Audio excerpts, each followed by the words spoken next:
Chapter 9 A Real Nightmare. My dad is really good at taking care of his things. Maybe it's one of the rules of being a gentleman. But I don't really know. I can't remember. Take care of your things, my dad likes to say, and your things will take care of you. He takes such good care of his car, Louise, for example, that she would probably run for a third geological age, although she already has one transmission in the junkyard, which my mom says is the car equivalent of having one foot in the grave. My dad also takes good care of our house and our yard. He can use a hammer. He can climb a ladder. He can climb down, too, usually. And he owns a power drill in a box. He takes really good care of his children, too. Just look at us. A couple weeks of scratching ourselves to death, and we're practically normal again. On our way to school. So when my dad wasn't playing with his Johnny Astro, he kept it in its box and set the box on the top shelf of the highest bookcase for safekeeping. The Johnny Astro sure was amazing, even sitting in its box. I headed into the living room to look at it one last time before going to school. Johnny Astro made me very popular. My dad's voice replayed itself in my ears. Everyone wanted to play with me. Johnny Astro, I read across the box for the millionth time. Really flies. No wires. No connections. Fly your spacecraft anywhere. I stared, unblinking. I shifted my PDK onto my arm. I swallowed. Alvin, my mom yelled from the kitchen. Hurry, honey, your bus is almost here. Coming, Mom, I yelled back. But first, all I needed was a stool and to stretch until I could reach it. Johnny Astro was perfect for show and tell. Someday, my dad's low whisper filled my ears, this will be yours. Someday. I had no idea that someday would be today. Thanks, Dad, I whispered. You're the best. I even remembered my manners. Then I slid the box into the large shopping bag, and I slipped out the door. What's that? Pinky asked as soon as I got on the bus. I gasped. I could hardly believe it. I was already flickering on Pinky's radar. Johnny Astro, I said. What's Johnny Astro? The greatest toy ever made, I said. Never heard of it, said Pinky. What's it do? I'll show you at show and tell, I said. But you don't do show and tell, said Hobson. I do too, I protested. You show, but you never tell, said Sam. Sam was right. I never tell. But I was fabulous at show. I knew how to pick 'em. If something tells a story, and as long as I can reach it, and it is something I can carry without using a wheelbarrow, it's probably perfect. I brought all sorts of treasures. My dad's fantastic reading glasses. My mom's pearl necklace that she looks so good in. Calvin's baseball card collection. And now, Johnny Astro.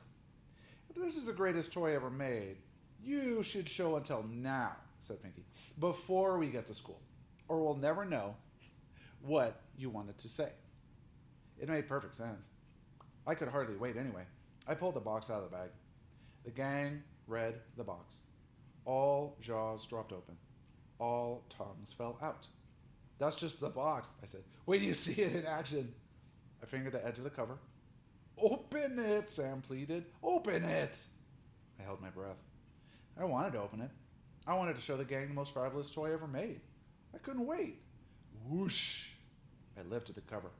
An old smell of fun and excitement filled our noses. And then, whoosh! The bus rounded a corner, and we rounded in our seats. And when we all sat back up, Johnny Astro didn't look the same. There were a few pieces missing. They were not in the box. They were not in the bag, or in the aisle, or under the seats. They were nowhere to be seen. I was not even sure which pieces were missing, but there were a few empty spaces in the plastic package where there should have been parts. Oh no, I cried. My dad's gonna kill me. The noise on the bus went round and round. It was so loud that my voice got lost. No one turned around. Even the driver's eyes, which usually lift in her mirror whenever there is an extraordinary outburst, did not shift. I swallowed. I blinked. I did my best not to cry. But then a tear rolled down. The wheels on the bus went round and round. I bounced up and down. But then a tear rolled down my cheek. Then another. And another. Before I knew it, I was crying full blast. Crying is really great, Everything is better afterward, except when the next stop is school. And when you walk into class, you find a substitute teacher. Alvin Ho, called the sub. She was taking attendance, which is where most of my troubles usually begin with subs. I opened my PDK. I needed an escape route. Alvin, the sub called again. Here, answered Flea. You're Alvin Ho? Asked the sub. No, ma'am, I'm Flea, said Flea. That's Alvin. She pointed at me. The sub looked at Flea, then at me, over the top of her glasses. He can answer for himself, she said. No, he can't, said Flea. Why not? He just can't, said Flea. He's Alvin Ho. The sub's eyebrows arched like two unconnected bridges. I will have no funny business in my classroom today. Is that clear? Said the sub. Flea nodded. Then her lips curled in, which meant she had more to say. Alvin talks normally at home, Flea continued, but at school he only talks with his eyes. Oh? Just watch his eyes, said Flea. I rolled my eyes, not on purpose. They just rolled on their own, like a couple of loose pearls from my mom's necklace the time I borrowed it for show and tell. Oops, said Flea. Is this a joke? Asked the sub. No, ma'am, Flea shook her head. The sub looked puzzled. No one mentioned a special needs student. Alvin's not special, Flea explained, matter-of-factly. He just doesn't speak at school. The sub fixed her gaze on Flea. Then she locked her gaze on me. It meant I needed to be on my best behavior. Fortunately, I've had lots of practice in good behavior. I knew what to do. I kept my eyes low. I kept my hands in plain sight. I stayed in my seat. Then, show and tell began. Jules showed a pox scab. Dad, that's nothing, said Eli. So then Eli showed his. It was redder than Jules. But it wasn't redder than Hobson's, which was crimson. But that was nothing compared to Isha's, which was practically still oozing. Then everyone began raising their shirts and lowering their pants to see who had the biggest and ugliest scab of all. It was fabulous.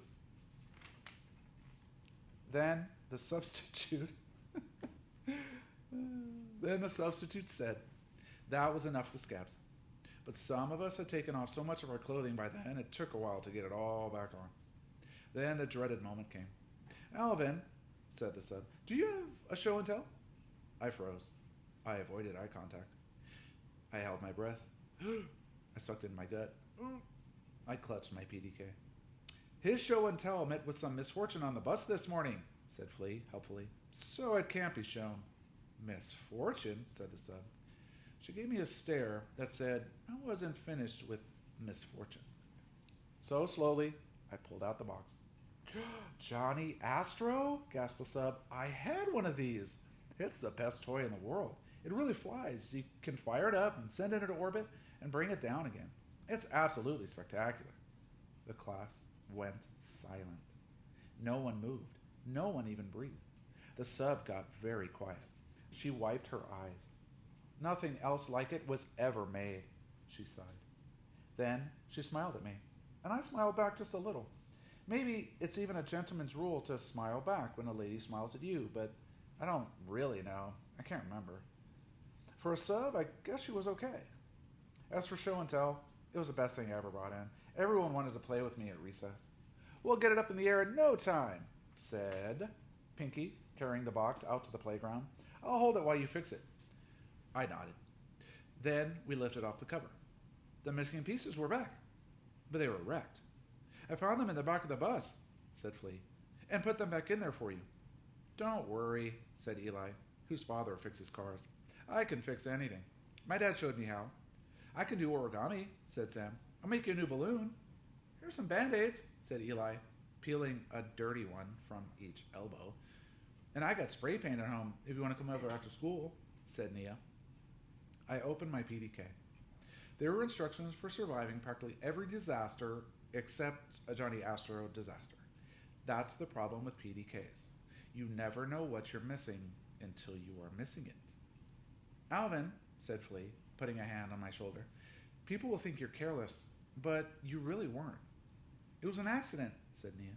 Yeah, an accident, echoed Eli. It's a good thing it wasn't your dad's. My heart sank like a dead battery. And I don't don't think I really need to tell you what happened next.